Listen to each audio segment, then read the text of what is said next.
আল্লাহ তাআলার কাছে দোয়া করে বলে, আল্লাহ আজকে যারা হকের উপরে আছে, সত্যের উপরে আছে, আপনি তাদেরকে বিজয় দান কইরেন। নবীজি বলেন আল্লাহ তাআলা আবু জেহেলের দোয়া কবুল করেছে। ওই দিন যারা হকের উপরে ছিল, সত্যের উপরে ছিল, আল্লাহ রাব্বুল আলামিন তাদেরকে বিজয় দান করেছে। আবু জেহেল দোয়া করতেছে, কি দোয়া? যে আপনি যদি সত্যই কোরআন নাজিল করে থাকেন, মূল কথাটা হলো আপনি যদি মুহাম্মাদের উপরে সত্যই কোরআন নাজিল করে থাকেন, তাহলে আমাদের উপরে পাথর বর্ষণ করেন অথবা যন্ত্রণাদায়ক শাস্তি আমাদেরকে দেন।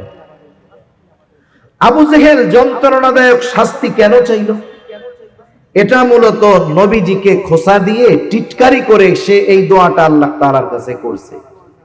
একটা উদাহরণ দিলে বুঝতে সহজ হবে। যেমন সমাজে মনে করেন একজন মানুষ একেবারে অসহায়, খুব দরিদ্র, গরিব।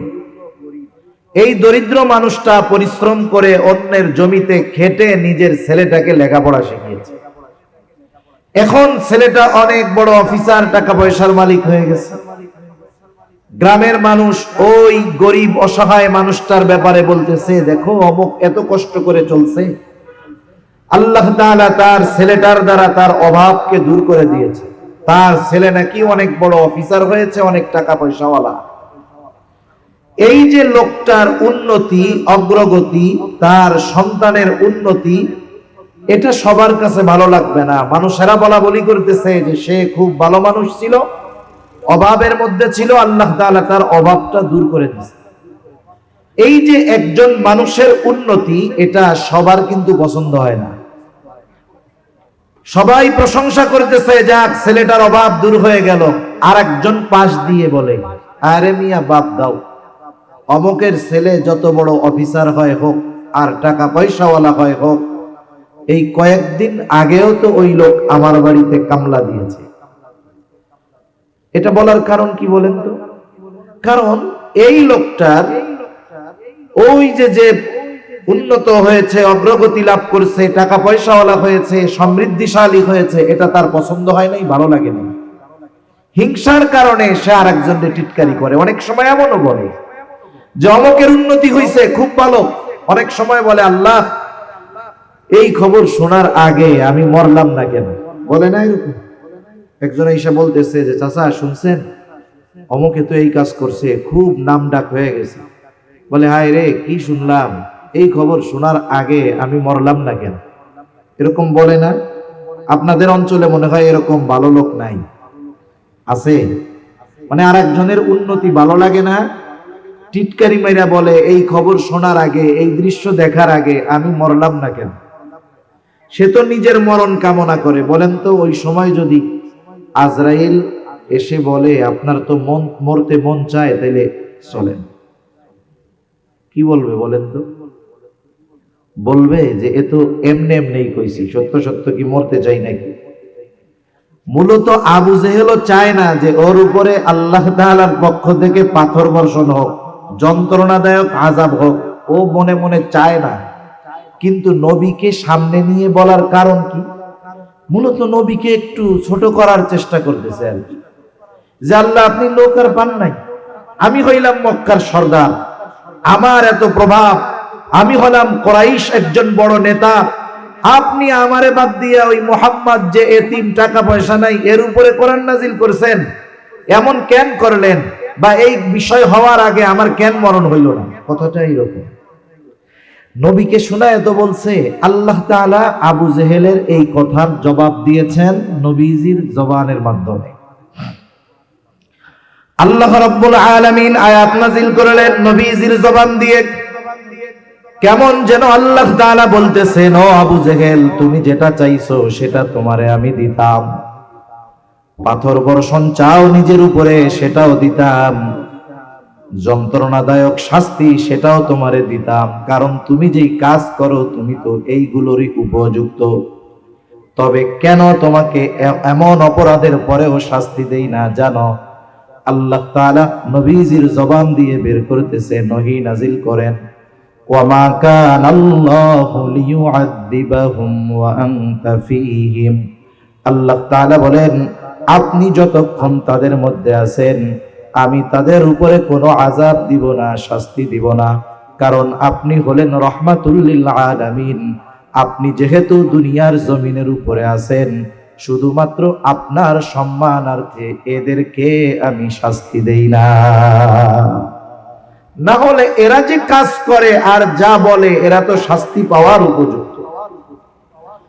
শুধু তাই না, নবীজির দুআর বরকত, কাফেররা মুসলিমদের উপরে এত জুলুম অত্যাচার, এরপরেও কাফেরদের উপরে কেন আল্লাহ তাআলা চূড়ান্তভাবে শাস্তি দিয়ে তাদেরকে নিঃশেষ করে দেন না? নবীজির পরে দুনিয়ায় যারা আছে, ছিল, আসবে, মুমিন হোক আর কাফের হোক, সকলেই নবীজির উম্মত। আল্লাহ তাআলা, নবীজি আল্লাহ তাআলার কাছে দোয়া করেছেন, আল্লাহ আপনি আমার উম্মতের পাপের কারণে, অপরাধের কারণে তাদেরকে সমূলে বিনাশ করে দিবেন না। এই জন্য আল্লাহ মাঝে মধ্যে একটু নড়াচড়া দিয়ে আমাদেরকে সতর্ক করে দেয়, কিন্তু অপরাধের চূড়ান্ত পর্যায়ে পৌঁছায়া যাওয়ার পরেও চূড়ান্তভাবে শুধু ধ্বংস করে না, নবীজির দোয়ার কারণে। রহমাতুল লিল আলামিন নবী, এই রহমত দ্বারা গোটা সৃষ্টি জগৎ উপকৃত হয়। শুধু তাই না, নবীজির অন্তর দয়া মায়ায় ভরপুর ছিল। রাসূল আকরাম সাল্লাল্লাহু আলাইহি ওয়াসাল্লাম তার উম্মতদের প্রতি চরম পর্যায়ের দরদি ছিলেন। সর্বোচ্চ পর্যায়ের মায়া নবীজির তার উম্মতের উপরে ছিল। রাসূল আকরাম সাল্লাল্লাহু আলাইহি ওয়াসাল্লামের দরদ কেমন ছিল? আব্দুল্লাহ ইবনে আমর ইবনুল আস রাদিয়াল্লাহু তাআলা আনহু থেকে বর্ণিত, তিনি বলেন, আন্নান নাবিয়্য সাল্লাল্লাহু আলাইহি ওয়াসাল্লাম তাআলা মা কাওলাল্লাহি আযজা ওয়া জাল্লা ফি ইব্রাহিম আলাইহিস সালাম। মজলিসের মধ্যে সাহাবায়ে কেরাম বসা, নবীজি হঠাৎ তিলাওয়াত করলেন যা আল্লাহ তাআলা ইব্রাহিম আলাইহিস সালাতু ওয়াস সালামের ব্যাপারে নাজিল করেছেন। কি নাজিল করেছেন? আল্লাহ ইব্রাহিম আলাইহিস সালাম তার গুনাহগার উম্মতের জন্য আল্লাহ তাআলার কাছে দোয়া করেছে, গুনাহগার উম্মতের জন্য ক্ষমা চেয়ে আল্লাহ তাআলার কাছে দোয়া করেছেন ইব্রাহিম আলাইহিস সালাম। সেই দোয়ার কথাগুলো আল্লাহ তাআলা কোরআনুল কারীমের মধ্যে নাজিল করেছে। প্রত্যেকটা নবী তার উম্মতকে ভালোবাসে, সব নবী। উম্মত নেককার হোক আর বদকার হোক, সব নবী তার সব ধরনের উম্মতকে ভালোবাসতেন। বরং কিছু কিছু সময় এমন হয় যে নেককারের চাইতে বদকার গুলার জন্য চিন্তা বেশি থাকে। যেমন মনে করেন, এক লোকের 3টা ছেলে আছে, 3 ছেলের মধ্যে 2 ছেলে খুব ভালো, নেককার, পরহেজগার, দিনদার, আর ছোট ছেলে যেটা সেটা হলো খুব দুষ্টু, খারাপ। 2 ছেলে একসাথে যত ভালো, ছোট ছেলে একাই তার চাইতে বেশি খারাপ। আপনারা বুঝে থাকলে একটু বলেন তো, মা বাবা দোয়ার সময় 2টা ভালো ছেলের জন্য দোয়া করে বেশি না খারাপটার জন্য দোয়া করে বেশি? চিন্তাও বেশি ওই খারাপটার জন্য, দোয়াও বেশি ওইটার জন্য। কেন? খারাপ হওয়ার পরেও দোয়া করে কেন? খারাপ হওয়ার পরেও এটার জন্য চিন্তা বেশি কেন? কারণ হলো, মা বাবা তার সন্তানকে ভালোবাসে, সন্তান ভালোবাসার কারণে খারাপ যেটা হয় ওইটার প্রতি টেনশন এবং দোয়াও বেশি থাকে। বাস্তব কথা হলো, আমার আপনার মা বাবা আমাকে আপনাকে যত বেশি ভালোবাসে তার চাইতে নবীজি বেশি ভালোবাসে। কে আমাকে সর্বোচ্চ ভালোবাসে এটা বুঝতে পারবো তখন আমি আপনি বিপদে পড়বো। যখন একজন আমাকে আপনাকে বলে যে হুজুর আপনারে খুব ভালোবাসি, আর একজন বলতেছে আপনারে যে আপনাকে খুব ভালোবাসি, আপনার জন্য জীবন দিয়া দিব, যা চান তাই দিব। এখন এই 2 জন, যে ভালোবাসে আর যাকে ভালোবাসে, 2 জন মিলা এক জায়গায় গেছে। এখন ওই যে যাকে ভালোবাসে সে বিপদে পড়ছে, বিপদ দেখাই ওই যেই লোকটা বলে আপনারে খুব ভালোবাসি, সে আসতে সবার আগে ওইখান থেকে ভাগছে। এখন ওই লোকটা কোনো ভাবে বা যে কোনো পদ্ধতিতে বিপদ থেকে উদ্ধার পাইছে, বাড়িতে আসছে। আসার পরে ওই লোক আবার হাজির, ওই ভাই আপনারে আমি খুব ভালোবাসি, খুব পছন্দ করি, বলেন তো এইবার আয়েশা যখন বলবে যে আপনারে খুব ভালোবাসি, ও একটা থাপ্পড় মেরে বলবে, বাটপার, এই জায়গা থেকে সরো, যা এখান থেকে। তুই যদি আমারে ভালোই বাসতি, তাইলে আমি যখন বিপদে পড়ছি অপরিচিত লোকরা আমারে সাহায্য করছে, আর তুই সবার আগে আমার কাছ থেকে পলাইছস। মুসিবতের সময় যদি তোরে না পাই, তাইলে তোর কিসের ভালোবাসা আমার প্রতি? তোর এই কথাগুলো পুরো মিথ্যা কথা, চিটিংবাজি কথা। তাহলে বাস্তবে ভালোবাসার প্রমাণ হয় তখন মুসিবতে যে কাছে থাকে সেই মূলত ভালোবাসে। এই দুনিয়ার মুসিবত কোনো মুসিবত নয়, এই দুনিয়ার বিপদ কোনো বিপদ নয়। আসল মুসিবত, আসল বিপদ হবে কিয়ামতের দিন। কিয়ামতের দিন দুনিয়ায় যেই মা সন্তানের জন্য জীবন দিয়া দেয়, কিয়ামতের দিন সেই মা তার সন্তানকে চিনবে না। আল্লাহ তাআলা কোরআনুল কারীমের মধ্যে বলেন, ইয়াউমা ইয়াফিরুল মারউ মিন আখিহি ওয়া উম্মিহি ওয়া আবিহি ওয়া সাহিবাতিহি ওয়া বানিহি। আল্লাহ রাব্বুল আলামিন বলেন, কিয়ামতের দিন ভাই ভাইয়ের থেকে পলায়ন করবে, পিতা মাতার থেকে পলায়ন করবে, স্ত্রী সন্তানদের থেকে পলায়ন করবে। সেই দিন প্রত্যেকটা মানুষ নিজের চিন্তায় বিভোর থাকবে। ওই কঠিন মুসিবতের দিন কেউ কাউকে পরিচয় দিতে চাইবে না, কেউ কাউকে একটা নেকি দিয়েও সহযোগিতা করতে চাইবে না। বরং সেই দিন যেই মা সন্তানকে গর্ভধারণ করেছে, ওই মা পর্যন্ত তার সন্তানের পরিচয়কে অস্বীকার করবে। ওই রকম এক কঠিন মুসিবতের দিন, যেদিন মা ভুলে যাবে, বাবা ভুলে যাবে, স্ত্রী সন্তান ভুলে যাবে, সেই দিন মুহাম্মাদুর রাসূলুল্লাহ সাল্লাল্লাহু আলাইহি ওয়াসাল্লাম তার উম্মতদের বলবে না। সুবহান। তাহলে একটু বুঝে থাকলে বলেন তো, কিয়ামতের দিন সবচাইতে বড় মুসিবত যেই দিন, ওই দিন আপন কেউ আমাকে চিনবে না, কিন্তু নবীজি ওই মুসিবতের দিন আমাকে আপনাকে বলবে না। তাহলে নবীজি যে মা বাবার চাইতে বেশি ভালো আমাকে আপনাকে বাসে, এ ব্যাপারে কি কোনো সন্দেহ আছে? কোনো সন্দেহ থাকার সুযোগ নেই। সেই জন্য প্রত্যেকটা নবী তার উম্মতকে ভালোবাসে। ইব্রাহিম আলাইহিস সালাম দোয়া করতেছে, রব্বি ইন্নাহুন্না আযলালনা কাসীরাম মিনান নাসি ফামান তাবিআনি ফাইন্নাহু মিন্নি ওয়া মান আসানি ফাইন্নাকা গফুরুর রহিম। ইব্রাহিম আলাইহিস সালাম দোয়া করে বলে, রব, এই প্রতিমাগুলো, এই মূর্তিগুলো অধিকাংশ মানুষকে পথচ্যুত বানিয়ে ফেলছে, পথভ্রষ্ট বানায় ফেলছে। ফামান তাবিআনি ফাইন্নাহু মিন্নি, তবে যারা আমার আনুগত্য করেছে, আমার অনুগত্য করেছে, ঈমান এনেছে, মূর্তি পূজা বাদ দিয়েছে, তারা তো আমার দলভুক্ত। তবে যারা আমার আনুগত্য করে নাই, ওয়া মান আসানি, যারা আমার আনুগত্য করে নাই, ঈমান আনে নাই, এরাও তো আমার উম্মত। কেমন যেন ইব্রাহিম আলাইহিস সালাম তার গুনাহগার এই উম্মতের ক্ষমা চেয়ে আল্লাহ তাআলার কাছে দোয়া করে বলতেছেন, আপনি যেহেতু গফুর, আপনি যেহেতু রহিম, আয় আল্লাহ, আপনি আমার এই গুনাহগার উম্মত গুলারেও ক্ষমা কইরা দেন। এ কথাই ইব্রাহিম আলাইহিস সালাম বলেন, ওয়া মান আসানি ফাইন্নাকা গফুরুর রহিম। যারা আমার আনুগত্য করে নাই, আয় আল্লাহ, আপনি গফুর, আপনি রহিম, আপনি চাইলে তো তাদেরকেও মাফ করে দিতে পারেন, ক্ষমা করে দিতে পারেন।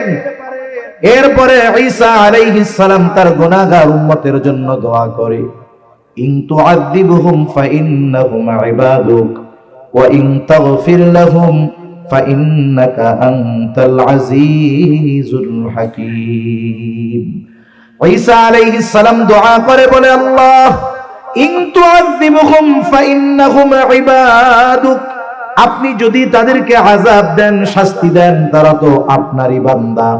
ওয়া ইন তাগফির লাহুম, আর যদি আপনি তাদেরকে ক্ষমা করে দেন, মাফ করে দেন, ফাইন্নাকা আনতাল আজিজুল হাকীম। ঈসা আলাইহিস সালাম কেমন যেন বলে, আল্লাহ, আপনি আমার এই গুনাহগার উম্মত, আপনার এই বান্দা, আপনি তো আজিজ, মহাপ্রক্রমশালী, আপনি তো প্রজ্ঞাময়। আপনি যদি চান আপনার এই গুনাহগার বান্দাদেরকেও মাফ করে দিতে পারে। মূলত ঈসা আলাইহিস সালাম ও তার গুনাহগার উম্মতের জন্য আল্লাহ তাআলার কাছে ক্ষমা চেয়ে দোয়া করতেছে। দুই নবী যখন তার গুনাহগার উম্মতের ব্যাপারে দোয়া করছে, রাসূল আকরাম সাল্লাল্লাহু আলাইহি ওয়াসাল্লামের অন্তরেও তার গুনাহগার উম্মতের চিন্তা উতলায়া উঠছে। অনেক সময় এমন হয়, একটা কাজ আমি আপনি করব, বাজারে গেছি কিন্তু মনে নাই, ভুলে গেছি। আরেকজন যখন ওই কাজটা করে, তাকে যখন ওই কাজ করতে দেখি, তখন আমার মনে পড়ে যায় যে আমারও তো এই কাজটা করার দরকার। দুই নবী উম্মতের ব্যাপারে দোয়া করছে, নবীজি তিলাওয়াত করছেন, নবীজির অন্তরে এবার উম্মতের মোহাব্বতের ঢেউ উঠে গেছে। নবীজি কি করলেন? ফারাফা ইয়াদাইহি ওয়া ক্বালা আল্লাহুম্মা উম্মতি উম্মতি ওয়া বাকা। নবীজি দুই হাত উঁচু করে কান্না করে আর বলে, আল্লাহ, আমার উম্মত, আমার উম্মত। আর কিছুই নবীজি বলেন না। কিন্তু মূলত নবীজি কি বলতে চায়? দুনিয়ার কেউ জানুক আর না জানুক, বুঝুক আর না বুঝুক, শুনুক আর না শুনুক, যিনি জানেন, যিনি বোঝেন, যিনি শোনেন, তিনি কে? আল্লাহ সব জানেন, তিনি তো অন্তর জানেন। জানার পরেও অনেক সময় কিছু কথা মুখ দিয়ে শুনতে মনে চায়। যেমন মনে করেন বৃহস্পতিবার বিকাল বেলা ছোট মক্তবের বাচ্চা, হেফজখানার ছোট ছেলে, ৬-৭ বছর বয়স, বৃহস্পতিবার আসরের পরে হুজুরের সামনে আইসা শুধু কান্না করতেছে, কিছু বলে না, শুধু কান্দে। বলেন তো, বৃহস্পতিবার বিকাল বেলায় ছোট ছাত্র এসে যদি হুজুরের সামনে বসে বসে কান্না করে, ওই শিক্ষকের কান্নার কারণ বুঝতে কি বাকি থাকে নাকি? কেন কান্না করে বলেন তো? কান্নার কারণ হলো সে মূলত বাড়ি যেতে চায়, ছুটি চাইতেছে, কিছু বলে না মুখ দিয়া। হুজুর কিন্তু ভালো মতো বুঝে। এরপরেও কি বলে যে তুমি কান্না করো কেন? ওর কান্নার গতি আরো বাড়ে। হুজুর এইবার বলে, যতই কান্না করো কোনো লাভ হবে না, কি জন্য কান্না করো কারণটা বলতে হবে। এইবার ছোট বাচ্চা কান্না জড়িত কণ্ঠে বলে, হুজুর, আমি একটু বাসায় যাইতে চাই, আমার মার জন্য আমার পরাণ পড়ে, বুক পড়ে, পেটের মধ্যে পড়ে, একটু ছুটি দেন, বাসায় যাব। হুজুর এবার হাসি দিয়া বলে, যাও, আগামীকাল মাগরিবের আগে মাদ্রাসায় হাজির হয়ে যাইবা। হুজুর সব কিছু বোঝার পরেও ছাত্রের মুখ দিয়ে কেন শুনতে চায়? এটা হলো ওস্তাদ ছাত্রের মধ্যে ভালোবাসার একটা বহির্মার কারণ, আল্লাহ তাআলা জানেন। কিন্তু কেন তারপরেও নবীজির মুখ দিয়ে শুনতে চায়? এটা হলো আল্লাহর প্রতি, আমার আপনার নবীর প্রতি আল্লাহ তাআলার ভালোবাসার একটা বহির্প্রকাশ। আল্লাহ তাআলা কান্নার কারণ জানেন। এরপরেও জিবরাইল আলাইহিস সালামকে বলে, জিবরাইল যাও, মুহাম্মাদের কান্নার কারণ জিজ্ঞাসা করো। জিবরাইল আলাইহিস সালাম এসে বলে, ইয়া রাসূলুল্লাহ, আপনি কেন কান্না করেন?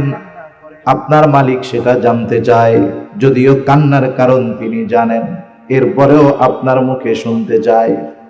নবীজি এইবার জিবরাইল আলাইহিস সালাতু ওয়াস সালামের কাছে মন খুলে উম্মতের ব্যাপারে সব কথা তিনি বললেন। নবীজি তো বলতে পারতেন, আমি কেন কান্না করি আল্লাহ ভালো জানে, আপনি যাইয়া বলেন যেই জন্য কান্না করি, ওইটা জানি পাশ হয়ে যায়। এরপরেও নবী জানেন যে আল্লাহ সব জানে, এরপরেও জিবরাইলের কাছে সব খুলে বলছেন নবী। সুবহানাল্লাহ। জিবরাইল আলাইহিস সালাম আল্লাহ তাআলার কাছে গিয়ে বলে, আল্লাহ, কান্নার কারণ হলো তার উম্মতের ক্ষমা চেয়ে নবীজি কান্না করতেছে। আল্লাহ তাআলা বলে, জিবরাইল যাও, আমার হাবিব মুহাম্মদকে তুমি জানায় দাও, অচিরেই আমি তাকে তার উম্মতের ব্যাপারে সন্তুষ্ট করব, তাকে তার উম্মতের ব্যাপারে অসন্তুষ্ট করব না।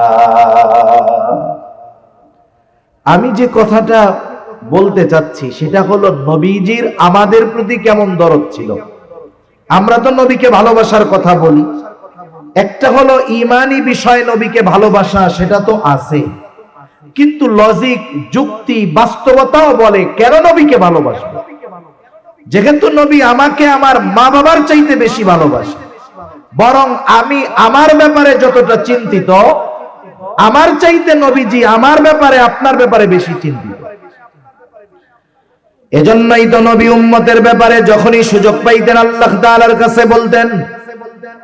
উম্মতের প্রতি নবীর এমন দরদ, এমন মায়া, ওই উম্মতের দ্বারা নবীজি যদি আঘাতপ্রাপ্ত হইতেন বদদুয়া দিতেন না। তায়েফের ঘটনা আমাদের সকলের জানা আছে।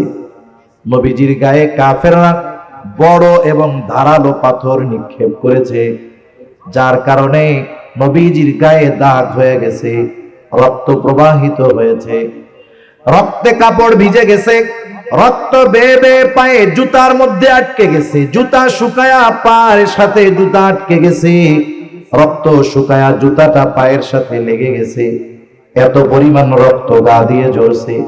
নবীজি সাল্লাল্লাহু আলাইহি ওয়াসাল্লাম বিকাল বেলায় আঙ্গুর বাগানের পাশে বসে একটু বিশ্রাম নিচ্ছেন। কারণ যারা রক্ত দান করেছেন, ব্লাড ডোনেট করেছেন, তাদের জানা থাকার কথা 100 গ্রাম, 150 গ্রাম, 200 গ্রাম রক্ত যখন শরীর থেকে বের করা হয়, অনেকে 3, 4, 5 ঘন্টা পর্যন্ত স্বাভাবিকভাবে চলতে পারে না। নবীজির গা দিয়ে রক্ত পড়েছে, এই পরিমাণ দুর্বল নবী আঙ্গুর বাগানের পাশে একটু বিশ্রাম নেন। জিবরাইল আলাইহিস সালাতু ওয়াস সালাম হাজির হয়ে গেলেন, এসে বলে, ইয়া রাসূলুল্লাহ, এই সম্প্রদায় আপনার সাথে কেমন আচরণ করেছে আপনার মালিক সব জানে।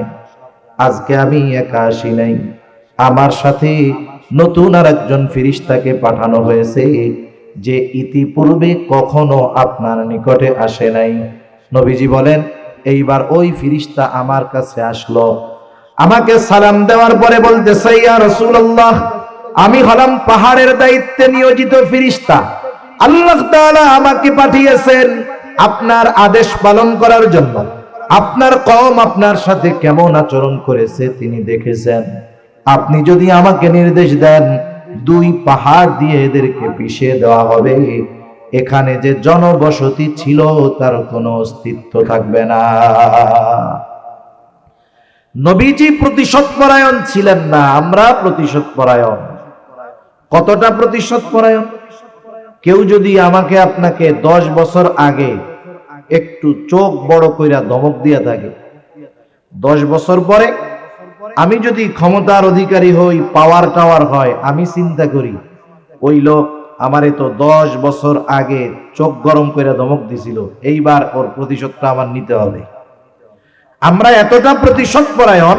আমাদের একজন মুরব্বী বলতেন এরকম, যে আমাদের প্রতিশোধের নেশা এত বেশি, যদি কখনো কোনো জিন আসে, জিন আইসা যদি বলে যে শুনেন, আপনার একটা মাত্র আশা পূরণ করা হবে, সেই আশাটা হলো আপনি যদি কোনো বিষয়ে প্রতিশোধ নিতে চান, ওই আশা, কোন বিষয়ের প্রতিশোধ যদি নিতে চান, প্রতিশোধ নিয়ে দেওয়া হবে। যে কার কার বিরুদ্ধে প্রতিশোধ আপনি নিতে চান, তাহলে আমাদের নামের তালিকা দেখা যাবে 15-20 হাত লম্বা হয়ে যাবে। এত মানুষের ব্যাপারে আমাদের অভিযোগ হবে যে ওর একটু সাইজ করে দিও, ওর চোখটা একটু কানা করে দিও, ওর ঠ্যাংটা একটু ভাঙা দিও, ওর হাতটারে একটু লোলা বানায়া দিও, ওর টাকা পয়সা সব উড়াইয়া দিও। মানে এত প্রতিশোধের নেশা আমাদের। কিন্তু নবীজি কি করছেন? এখনো রক্ত পরিপূর্ণ শুকায়া যায় নাই, এখনো একটা দিনও অতিবাহিত হয় নাই, নবীজি এমনটাও বলেন নাই যে একটু হালকা পাতলা দিয়া সাইজ করে দাও। নবীজি আরাম করতেছিলেন, নবীজি আবার উঠে বসলেন। ফেরেশতার এই কথার জবাবে নবীজি বলতেছেন, বাল আরজু আইয়াখরুজাল্লাহু মিন আসলাবিহিম মান ইয়াবুদুল্লাহ ওয়াহদাহু ওয়া লা ইউশরিকু বিহি শাইআ। নবীজি কেমন যেন বলেন, তুমি তো বলতেছো আদেশ দেন 2 পাহাড় দিয়ে এদেরকে পিষে দেই, কিন্তু শুনা নাও, এদের ব্যাপারে আমি আল্লাহ তাআলার কাছে এই আশা পোষণ করি যে আল্লাহ তাআলা এদের মধ্য থেকে এমন এক সম্প্রদায় বের করবে, এমন এক জাতিকে বের করবে, এমন এক কওমকে, প্রজন্মকে বের করবে, যারা এক আল্লাহর ইবাদত করবে, তার সাথে কারো শরীক করবে না। নবীজি উম্মতের দ্বারা আঘাতপ্রাপ্ত হওয়ার পরেও আশা করতেছে এরা হয়তো হবে না, কিন্তু এদের মধ্য থেকে আল্লাহ এমন প্রজন্ম বের করবে যারা এক আল্লাহর ইবাদত করবে, তার সাথে কারো শরীক করবে না। এইরকম আরো অনেক হাদিস বলা যাবে যার দ্বারা প্রমাণিত হবে যে নবীজি আমাদের ভালোবাসেন কত। তবে কিছু বিষয় আছে অনেক প্রমাণ দরকার হয় না, একজনের কথার কারণে অনেক বিষয় আমরা সহজে স্বীকার করে নেই। একটা উদাহরণ দেই, তাহলে পরের কথাটুকু বুঝতে সহজ হবে। আমি শেষ করে দিব 5-7 মিনিটের মধ্যে। আমাদের দেশে অনেক আগ থেকে মানুষ প্রবাসে থাকতো। চিটাগাংয়ের মানুষ তো আরো অনেক আছে, মিডল ইস্টে বিশেষ করে। এখন তো মোবাইলে ছবি দেখা যায়, কথা বলা যায়, যখন মন চায় প্রবাসে সন্তানকে, বাবাকে, স্বামীকে দেখা যায়। কিন্তু এক সময় এটা ছিল না। একটা সময় চিঠি আদান প্রদানের ব্যবস্থা ছিল, শুধু চিঠিতে কথাবার্তা হয়তো, দেখতো না। মনে করেন একজন বিবাহ করছে, বিবাহ করে 3 মাস বাড়িতে থাকছে। এই সময় আল্লাহ তাআলা তার স্ত্রীর গর্ভে একটা সন্তান দিয়েছে ওই জামানায়। এবার সে ওই অবস্থায় বিদেশে চলে গেছে, সন্তান দুনিয়ায় আসছে। সন্তানও বাবাকে দেখে নাই, বাবাও সন্তানকে দেখে নাই। আসছে 20 বছর পর, বাবা চিন্তা করছে চিঠিতে কথাবার্তা হয়, দেখে নাই, চিন্তা করছে আমি এদেরকে একটু চমকায়া দিব, সারপ্রাইজ দিব। এই চিন্তা করে কাউকে না জানায়া উনি বিদেশ থেকে বাড়িতে আসছে। বাড়িতে আসতে আসতে বেজে গেছে রাত 2টা। রাত 2টায় ওই লোক এসে ওনার বাসার দরজায় নক করছে। যেই ছেলে ছিল মায়ের গর্ভে, সেই ছেলের বয়স এখন 20 বছর, টকবকে যুবক। এই টকবকে যুবক রাত 2টার সময় দরজা খুলে দেখে অপরিচিত একজন লোক। বাপের চেহারা তো সে কখনো দেখে নাই। এখন জিজ্ঞাসা করতেছে, এত রাত্রে আপনি কে? এখন ওই লোকটা বলে, তুমি আমাকে চিনবা না, তোমার মা আমাকে খুব ভালো মতো চিনবে। যুবক কি বলবে, এই বেটা, আমি তোমারে চিনবো না, আমার মা চিনবে। পারলে আবার পিটানি শুরু করবে। ঝগড়া শুরু হয়ে গেছে দুইজনের মধ্যে। ইতিমধ্যে মা আওয়াজ শুনে উঠে আসছে, দরজার কাছে এসে দেখে তার স্বামী। ছেলে খারাপ আচরণ করতেছে। ছেলেকে এবার বলতেছে, আরে বাবা, তুমি কার সাথে খারাপ আচরণ করো? এই যেই তো তোমার বাবা। এখন বলেন তো ওই ছেলেটা কি করবে? বলবে যে না, আপনার আব্বা হিসাবে মানি না, আগে ডিএনএ টেস্ট করতে হবে, এরপরে বিশ্বাস করব। এমনটা করবে নাকি মায়ের এক কথায় বিশ্বাস করবে এই যে আমার বাপ? তাহলে দেখেন নবীজি যে আমাদের ভালোবাসেন, সবকিছু একদিকে রাখেন, নবীজি আমাদের কি পরিমাণ, কত পরিমাণ ভালোবাসে, এই ভালোবাসার সাক্ষ্য দিয়েছেন স্বয়ং আল্লাহ। কে দিয়েছেন? আল্লাহ। আল্লাহ তাআলা বলেন, লাকাদ জাআকুম রাসূলুম মিন আনফুসিকুম আজিজুন আলাইহি মা আনিতুম হারিসুন আলাইকুম বিল মুমিনিনা রাউফুর রহিম। আল্লাহ তাআলা বলেন, তোমাদের মধ্য থেকে তোমাদের জন্য এমন একজন রাসূলের আগমন ঘটেছে, যিনি হলেন আজিজুন আলাইহি মা আনিতুম। তিনি হলেন আজিজ, সমব্যথী। তার মানে তোমাদের জন্য যেই বিষয়গুলো কষ্টের, সেটা তার জন্য কষ্টের। প্রশ্ন হতে পারে, আমার কষ্ট আরেকজন অনুভব করে কেমনে? করে, এটা মহব্বতের একটা ব্যাপার। 3 বছরের ছোট একটা বাচ্চা, তার গা ফাটা জ্বর, গভীর রাত, এত পরিমাণ জ্বর, কপালে হাত দিলে মনে হয় কপালটা পুড়ে যায়। এইবার ওই 3 বছরের শিশু বাচ্চার জ্বরের যন্ত্রণা, পাশে তার মা বাবা বসে আছে, যাদের সন্তান আছে তারা বিষয়টা বুঝবে। বলেন তো, জ্বর হয়েছে 3 বছরের বাচ্চার, কষ্ট হচ্ছে তার, কিন্তু এই বাচ্চার কষ্টটা ওই বাচ্চার মা বাবাকে বাচ্চার চাইতেও বেশি কষ্ট দেয় মহব্বতের কারণে। তখন কি বলে? বলে, আল্লাহ, আমার এই মাসুম বাচ্চাটারে যদি আমার কোনো পাপের কারণে কষ্ট দিয়া থাকেন, তাহলে আমারে শাস্তি দেন, তার জ্বরটা আমারে দেন, তাও আপনি তার এই জ্বর দিয়ে দেন। এই যে মা বাবা সন্তান অসুস্থ হলে কষ্ট পায় কেন? মহব্বত, ভালোবাসার কারণে। ঠিক কিনা বলেন? নবীজি উম্মতের কষ্টে কষ্ট পান কেন? উম্মতের প্রতি নবীজির ভালোবাসার কারণে। সেই ভালোবাসার বহির্প্রকাশ কেমন, ওদিকে আর যাব না। সেই ভালোবাসার কথা আল্লাহ তাআলা বলেন, তিনি হলেন আজিজ, শুধু তাই না, তিনি হলেন হারিস, তোমাদের কল্যাণকামী। এই জন্য নবী সব সময় উম্মতের কল্যাণের চিন্তা করতেন। নবীজি বলেন, প্রত্যেকটা নবীকে একটা বিশেষ দোয়া তার উম্মতের ব্যাপারে করার সুযোগ দেওয়া হয়েছে। সব নবী উম্মতের ব্যাপারে সেই দোয়াটা দুনিয়ায় করে ফেলছে। আমি দোয়াটাকে সংরক্ষণ করে রেখেছি, কিয়ামতের দিন আমার উম্মতের জন্য সুপারিশ হিসাবে ওই দোয়াটা আমি আল্লাহর কাছে করব। ওই সময় ওই দোয়া করলে উম্মতের কল্যাণ হবে, এজন্য নবী দুনিয়ায় করেন নাই। এরপরে নবীজি মুমিনদের জন্য স্পেশাল দুইটা জিনিস। আল্লাহ তাআলা বলেন, বিল মুমিনিনা রাউফুর রহিম, নবী বিশেষ করে মুমিনদের জন্য অতি সদয় পরম দয়ালু। আপনাদের অবশ্যই অবগত আছে, জানা আছে, রাউফুর রহিম এই যে দুটি শব্দ আল্লাহ তাআলার গুণবাচক নামগুলোর মধ্যে অন্যতম গুণবাচক দুইটা নাম, রাউফুর রহিম। দুনিয়ার কোন সৃষ্টি রাউফ হতে পারে না, দুনিয়ার কোন সৃষ্টি রহিম হতে পারে না, কিন্তু নবীজির উম্মতের প্রতি ভালোবাসা কত, এটাকে ব্যক্ত করতে গিয়ে স্বয়ং আল্লাহ বলতেছে, ওই নবী মুমিনদের জন্য হলেন অতি সদয় পরম দয়ালু।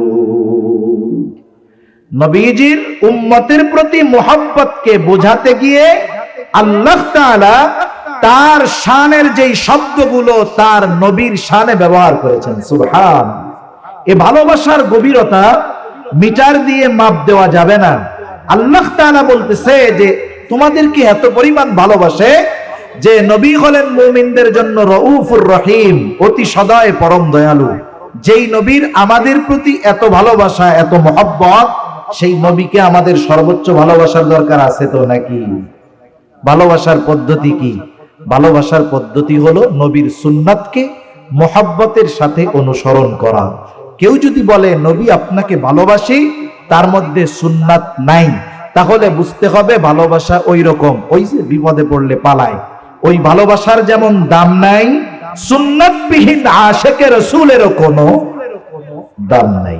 আল্লাহ তাআলা আমাদেরকে নবীজির ওই মহব্বতের পূর্ণ প্রতিদান দেওয়ার তৌফিক আল্লাহ আমাদের দান করুন। সকলে বলি আমিন।